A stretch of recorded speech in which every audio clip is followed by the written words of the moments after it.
ان پر بھی محدثین نے بحوث لکھی ہیں۔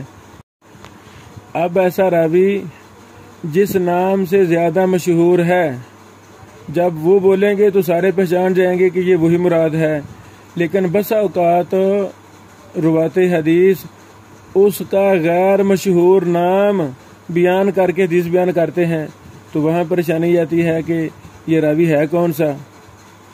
جب غیر مشہور نام سے، نسبت سے، کنیت سے راوی سے روایت کی جاتی ہے تو وہاں یہ گمان ہو جاتا ہے کہ یہ راوی کوئی اور ہے۔ اب اور راوی کا جب ذہن میں گمان آئے گا تو اس کے حالات ہی نہیں ملیں گے، پریشانی آ جائے گی کہ یہ راوی تو میرے نہیں رہا، تو پھر اس کو مجہول کہنا پڑے گا۔ یعنی یہ بھی ایک بہت بڑا سبب ہے۔ امام زین الدین عراقی رحمہ اللہ نے اس پر تفصیل لکھی ہے، بلکہ ایک جماعت کا نام لکھا ہے کہ وہ راوی جو مختلف ناموں سے، کنیتوں سے، القاب سے، نسب سے معروف ہوئے ہیں، کچھ نام مشہور ہو گئے، کچھ غیر مشہور رہ گئے۔ ایک دفعہ راوی نے ایک نام لے لیا، دوسری طرف اس کی نسبت بیان کر دی، کبھی کہیں کنیت بیان کر دی۔ تو امام عراقی رحمہ اللہ، حافظ ابن حجر کے رحمہ اللہ کے استاد محترم نے اس بات کے آخر میں بڑا اچھا نقطہ لکھا ہے، وَإِنَّمَا يَفْعَلُ ذَلِكَ كَثِيرًا الْمُدَلِّسُونَ، یہ اکثر اوقات مدلس راوی کرتے ہیں اور اس کو تدلیس الشیوخ کہتے ہیں۔ تدلیس الشیوخ اسے ہی کہتے ہیں۔ یہ بحث فتح المغیث صفحہ نمبر 388 میں آپ تفصیل کے ساتھ دیکھ سکتے ہیں۔ حافظ ابن حجر اسقلانی رحمہ اللہ نے نزہۃ النظر صفحہ 52 میں اس کی ایک مثال دی ہے۔ محمد بن الصائب بن بشر الکلبی ناسبہ بعضهم الی جدہ، بعض نے ان کی نسبت دادا کی طرف کی ہے۔ فقال، تو اس نے کہا محمد بن بشر۔ اب لفظ الصائب جو ان کے باپ کا نام تھا وہ حذف ہو گیا، محمد بن بشر۔ بعض نے ان کا نام لیا ہے حماد بن صائب، اور بعض نے ان کی کنیت لی ہے ابو نضر، بعض نے کنیت لی ہے ابو سعید، بعض نے کنیت لی ہے ابو ہشام۔ اللہ اکبر۔ اب راوی ایک ہے، اصل نام ہے محمد بن الصائب بن بشر الکلبی۔ اب اس راوی کی 3 کنیتیں ہیں، 3 کنیتوں سے روات حدیث نے ان کو ذکر کیا ہے۔ فَصَارَ يُظَنُّ أَنَّهُ جَمَاعَةٌ، تو یہ گمان کیا گیا کہ یہ تو ایک جماعت ہے، ایک راوی نہیں ہے، یہ مختلف راوی ہیں، ابو سعید الگ ہے، ابو نضر الگ ہے، ابو ہشام الگ ہے، حالانکہ یہ ایک ہی راوی ہے۔ جس کو حقیقت کا پتہ نہیں ہے تو وہ ان راویوں کو نہیں پہچانے گا، وہ کہے گا یہ سارے مجہول ہیں۔ جرح و تعدیل کی کتابوں میں ان کے حالات تلاش کریں گے تو حالات ملیں گے نہیں، تو پریشانی آئے گی۔ یعنی یہ بھی ایک سبب ہے۔ اس پر یہ ایک مثال ہے، بہت زیادہ مثالیں ملتی ہیں۔ تو اللہ اکبر، المتفق والمفترق وغیرہ وغیرہ علوم حدیث میں یہ ایک مستقل بحثیں ہیں۔ اس پر بھی محدثین نے بڑی کتابیں لکھی، امام دارقطنی، امام خطیب بغدادی وغیرہ وغیرہ نے۔ یعنی ناموں میں جو تبدیلیاں واقع ہوتی ہیں،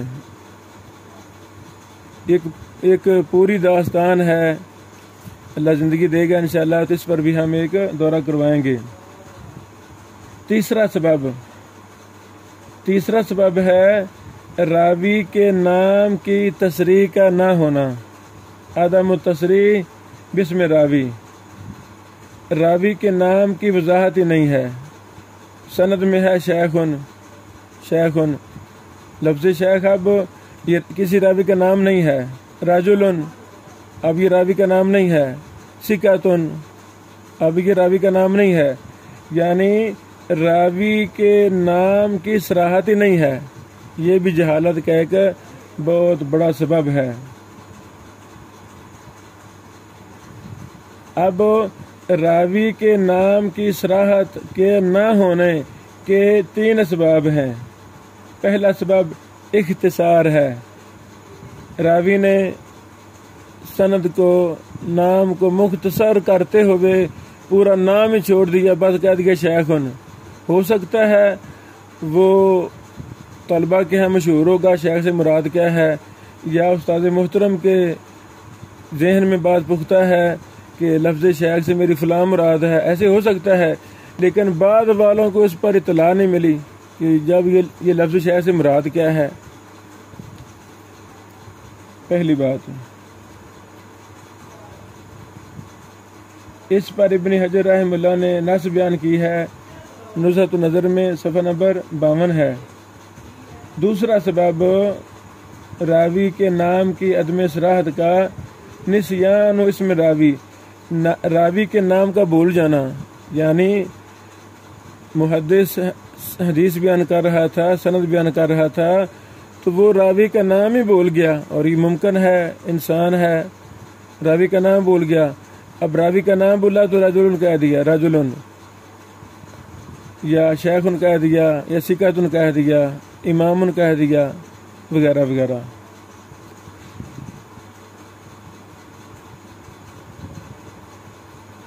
امام سمعانی رحمہ اللہ نے کہا ہے فَيَجُوزُ أَنَّهُ سَكَتَ عَنْهُ لِأَنَّهُ نَسِيَ اسْمَهُ.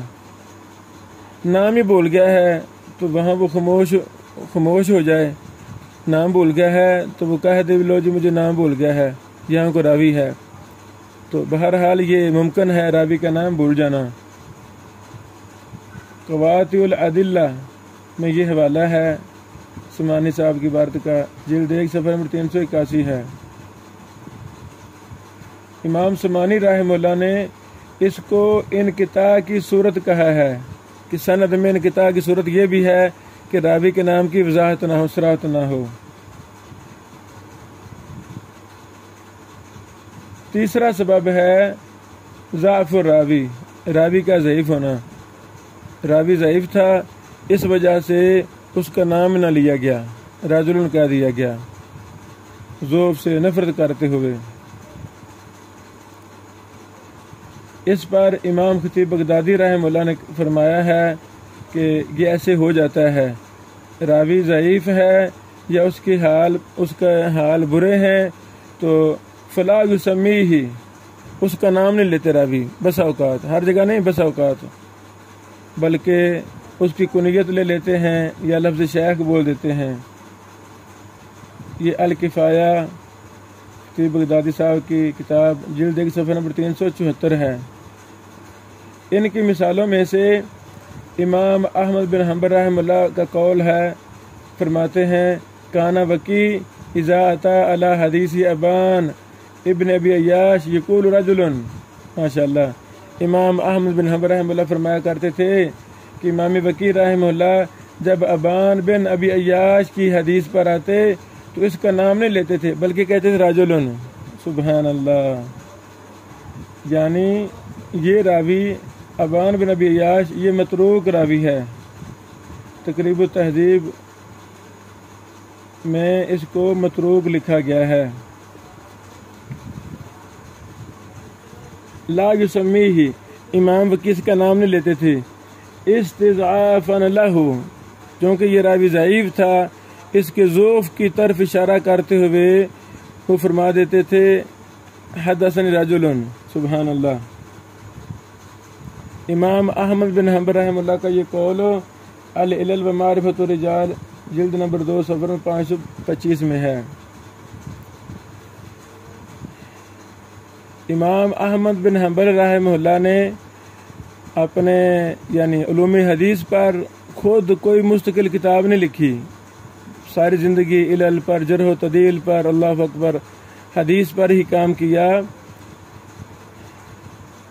دارالفلاح ادارے نے جو ایک موسوعہ تیار کیا ہے امام احمد بن حنبل رحمہ اللہ پر، الجامع لعلوم الامام احمد کے نام سے، بہت ضخیم جلدوں میں، اس میں علوم حدیث کے اقوال امام احمد بن حنبل کی کتابوں میں، امام احمد بن حنبل کے شاگردوں کی کتابوں میں جو منقول ہیں وہ انہوں نے باحوالہ جمع کر دیے ہیں۔ دوسرے لفظوں میں اگر ہم چاہتے ہیں کہ امام احمد بن حنبل رحمہ اللہ کے اصول حدیث، علوم حدیث، اصطلاحات حدیث، اصول جرح و تعدیل ہم پہچانیں تو ہمیں الجامع لعلوم الامام احمد کی متعلقہ جلد جو علوم الحدیث کے ساتھ خاص ہے، وہاں مستقل یہ اس عنوان سے انہوں نے اصول حدیث کی بحوث اکٹھی کر دی ہیں ماشاءاللہ، اور یہ بہت دلچسپ یہ باتیں پڑھنے والی ہیں۔ اسی طرح دیگر ائمہ محدثین کے منتشر اقوال بھی عرب شیوخ نے ان کو مستقل کتابوں میں جمع کر دیا ہے، تو ہمیں پرانے سے پرانے محدثین کے علوم حدیث کے اقوال وغیرہ کو اکٹھا کرتے رہنا چاہیے، ان کو پڑھنا چاہیے۔ اللہ اکبر، جہاں انہی سے ہم نے علم جرح و تعدیل، علم علل، علم حدیث وغیرہ سیکھا ہے، علم فقہ، انہی محدثین سے، جو ان کے اندر پختگی تھی وہ کسی اور میں نہیں ہے۔ امام احمد بن حنبل رحمہ اللہ کا یہ قول العلل و معرفۃ الرجال جلد نمبر 2 صفحہ نمبر 525 میں ہے۔ اسی طرح ان کا ایک دوسرا قول کانا وکی اذا اتا علی حدیث جویبر، امام وکی رحمہ اللہ جب جویبر کی حدیث پر آتے تو کیا کہتے؟ قال سفیان ان رجل، امام وکی فرماتے سفیان نے کہا ان رجل، اس کا نام نہیں لیتے تھے جویبر کا، لا یسمیہ، اس کا نام نہیں لیتے تھے، استضعافا لہ، اس کو ضعیف سمجھتے ہوئے۔ یہ قول العلل و معرفۃ الرجال جلد نمبر 2 صفحہ نمبر 525 میں ہے۔